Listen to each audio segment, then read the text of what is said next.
In the ancient Greek playwright Oedipus Rex, a king and queen went to a prophet, where the prophet told them that their newborn baby would grow up to kill his father, the king, and marry his mother, the queen. In a desperate attempt to avoid this prophecy, the king and queen left their infant boy, named Oedipus, in a forest, where he was later found and adopted. Years later, as an adult, Oedipus heard the same prophecy, that he would kill his father and marry his mother. Not knowing he was adopted, he fled the home of his adoptive parents to avoid his alleged fate. On his departure from home, he ran into a group of travelers where a violent confrontation broke out, and, in a fit of rage, Oedipus killed the entourage. Once arrived in the new town, far from home, Oedipus eventually became the town's hero, solving a puzzle that had plagued the town for years. Out of gratitude, Oedipus was offered the throne and the recently widowed queen's hand in marriage. Only later, Oedipus found out that one of the men that he killed while traveling was his father, whereas his new wife, the queen, was his mother. The seemingly obvious interpretation of this whole story is simple. There is no avoiding fate. Despite the story seeming far-fetched, many philosophers take the same fateful stance to be true. They believe that everything in the world is explainable by laws of cause and effect.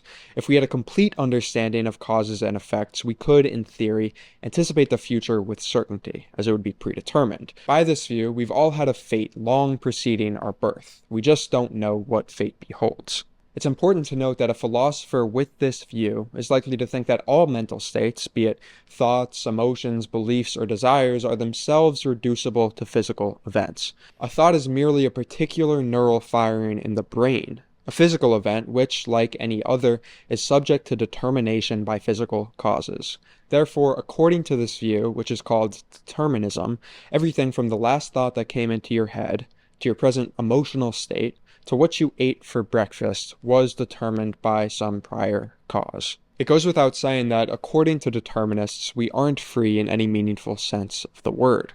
Freedom simply means the ability to choose between different possible actions without constraint. In other words, freedom is my ability to decide between options at my own discretion.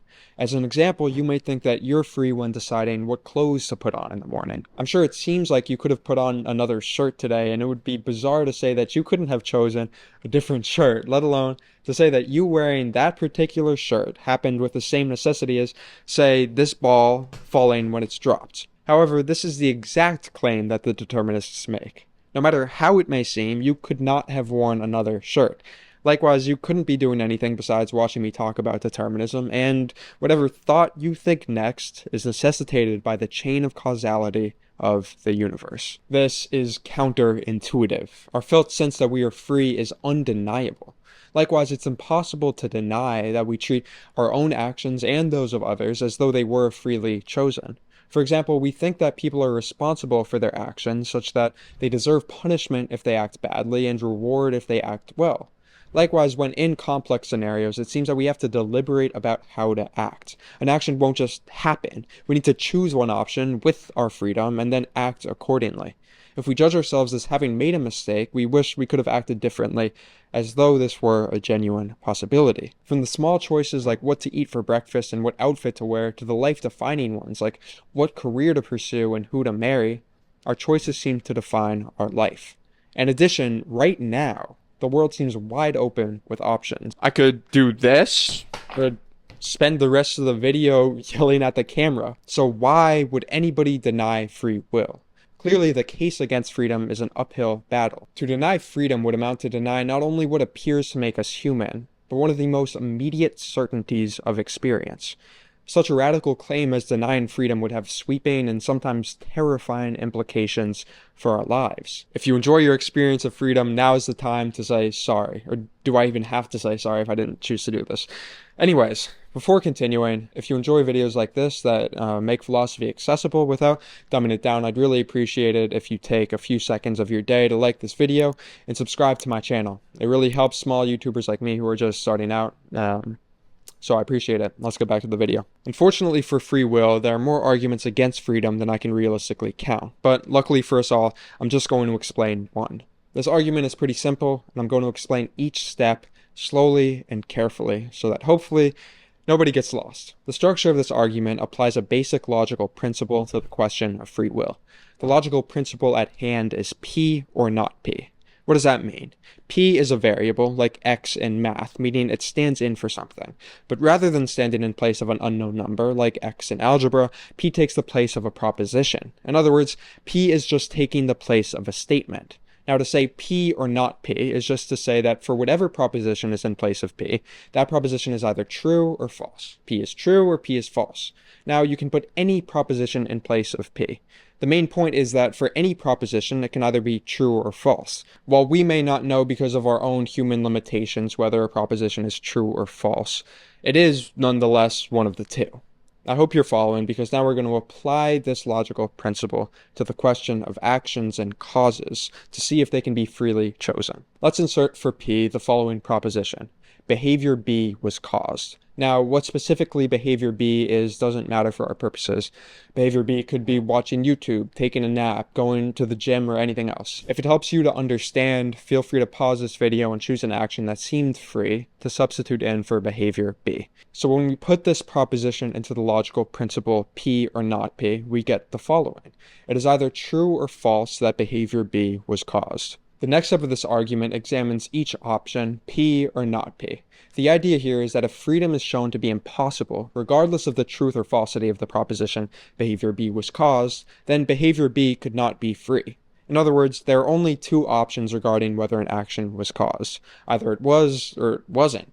If either way the action wasn't free, then freedom cannot exist. Let's begin by considering what it would mean if the proposition behavior B was caused is false.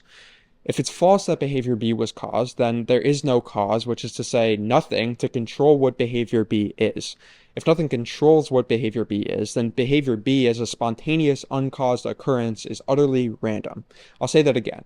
If it's false that behavior B is caused, then behavior B is random. It goes without saying that an action that occurs randomly is not free. What we want out of freedom is not merely to act without the constraints of prior causes, but to choose how to act. If an action is completely random, there is no choice, so it fails to be free. This means that freedom requires actions to be caused, namely by oneself. This brings us to our only other option, to say that the proposition behavior B was caused is true. As just mentioned, what we want out of free will is to be the cause of our own actions in a way that is not itself cause. In other words, to do this because I caused myself to do that. Thus, this route, declaring that behavior B was caused, seems more promising, at least at first.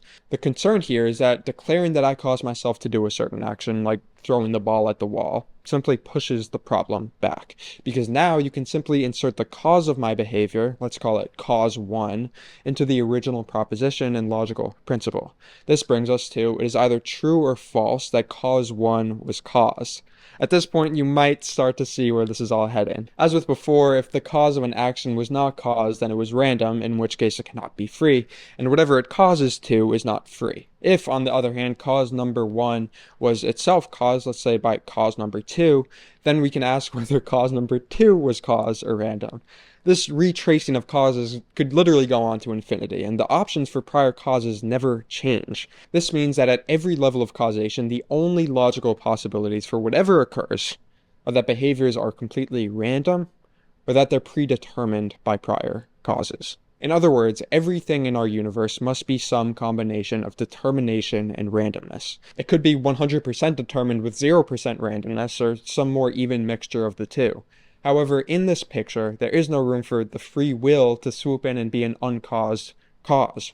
Free will fails to fit into a naturalistic picture of the world. True freedom would be a supernatural miracle, literally of the likes of gravity being suspended or 2 + 2 making 5. As a broad overview, this leaves 3 positions that one can realistically hold regarding freedom. The first is called hard determinism. According to hard determinists, everything that happens in the universe is merely the effect of a prior cause.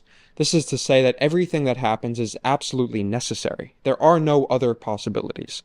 The totality of your life was already set in stone 1,000 years ago. Likewise, the future is already determined. Unless you're a prophet busy ruining the families of royalty, we don't, or maybe can't in principle, know what the future holds, but this does not refute determinism. The universe, according to hard determinists, is like a massive machine of causes and effects, and you, me, as well as everything and everyone else are merely cogs within it. A second view denies that everything is necessitated by prior causes, but Sorry, not because of freedom, rather because some events are random. This view typically accepts that most things are determined by prior causes and effects, but it denies that past events and future events can be deduced solely by causal knowledge. While I know very little about quantum physics, I do know that quantum physics reveal inherently unpredictable behavior of subatomic matter. Particles, for example, exhibit behavior that is demonstrably random or probabilistic. If the randomness at the quantum level trickles its way into larger forms of matter, it would follow that randomness permeates our universe. A third view, called compatibilism, claims to be a saving grace for free will. Compatibilists accept that the world functions under determinate laws, and they may even permit some randomness as well. However, they hold that this fact is logically compatible with the existence of free will. There are a variety of ways compatibilists attempt to make this claim, and as far as I can tell, they all involve changing the definition of free will in a way that leaves a lot to be desired. That is, they throw away the notion of free will that we began with, where a person can freely choose between options such that they could have chosen or acted otherwise. The most frequent way that this is done is by saying that if the immediate cause of an action is within oneself, rather than externally imposed or random, then that action was free. As put by the philosopher Arthur Schopenhauer, man can do what he wills, but he cannot will what he wills. This means that we can be the immediate cause of what we do, but that this whole process of causing actions remains outside of our control. For example, while I may have willed to throw that ball earlier, whatever caused me to will to throw that ball was external and determined the whole process. While this may be sufficient for some philosophical purposes, it clearly isn't what we mean by freedom, as it negates the entire role of choice. From Oedipus's tragic fate to the intricate webs of cause and effect, we've explored one of the most compelling arguments against the existence of free will. If our conclusions are right, we may be said to resemble cogs in a machine, acting out a script set in stone millennia ago. This perspective, which claims that all of our thoughts, feelings, and actions are preordained by prior causes, challenges our experience of being human. It suggests that our sense of autonomy, from how to handle a conflict in a relationship to whether or not to switch life paths, is merely an illusion. Where does this leave us? What does it mean for personal responsibility? And perhaps most importantly, how does this inform us on how to live well? These are really, really big questions. So I'm just going to try to say a few things, hopefully somewhat concisely. We'll see. While determinism is very likely to be true, it's also undeniable that we experience ourselves as being free. This sense of freedom is fundamental to humanity, and it's clear that negating our own freedom and responsibility is not liable to bring about good outcomes. Such a life, simply put, is likely to be mediocre, passive, even spiteful. It's easy to imagine people who deny that they're in control of their lives, and thus don't do much of anything to try to live well. In his book, Notes from Underground, Dostoevsky brilliantly displays how a failure to take personal responsibility for one's life can lead to resentment towards the forces that do rule over the individual and their misery. In other words, resentment towards the world. To this point, I think we all recognize a tendency, small or large, in ourselves or others, to blame the world for what's wrong in life while doing little to fix it. Surely this is not the lesson to take away from determinism. That said, determinism does shed some invaluable insights on how to live well. The first comes from the lesson that the past is fixed, and nothing in the past could have been otherwise. This means that there is absolutely no sense in wishing that past events happened differently. Dwelling on the past is not only purposeless in that it won't change the past, but it's irrational. It's a type of confused thinking that can amount to its own type of insanity. We all have complicated histories splattered with unsavory decisions and moments that hindsight regrets. We all have people who have wronged us in ways major and minor. Accepting determinism means that none of it, literally none of it, could have happened in any other way. That parent who made some questionable choices couldn't have made any other choices. The childhood bully who teased you couldn't have not insulted you. The first person to break your heart had no option in the strictest sense of the word. Perhaps most importantly, whatever you've done in your past, whatever actions or omissions you hold against yourself, you couldn't have done otherwise. Not just as some cliche, but as a logical truth. You have done the best that you could in every moment, as has everybody else. This is all to say that the past fills us all up with a cocktail of some shame, anger, and resentment at ourselves, others, and the world as a whole. These emotions tend to be founded on the false pretense that the past could have been otherwise than it is. when you accept not just in some abstract intellectual sense, but in an embodied way, that this past is the only past there could possibly be. It may bring a sense of calmness, a peace of mind, and maybe even a forgiveness towards yourself and the world. Letting go of brooding about the past brings us back to the present, which, just like the past, couldn't be any other way than it is right now. Whatever life circumstance you find yourself in, as well as any emotions and thoughts that are present, culminate into the only experience you could be having. This means that fighting circumstance, resisting emotions, and pushing away thoughts, as though you could have a different experience, is literally absurd. The only truly sane thing you can do, according to determinism, is to accept everything that appears within your experience, because it is the only experience that you could be having. If you've enjoyed this video, please like, comment, and subscribe. If you're still curious about freedom, I have 2 videos here where I discuss the existentialist idea on the implications of freedom rather than determinism. In addition, I've been working tirelessly on a video series about nihilism, focused on Nietzsche, so make sure to hit the bell to get post notifications when I release those videos. Thank you for watching.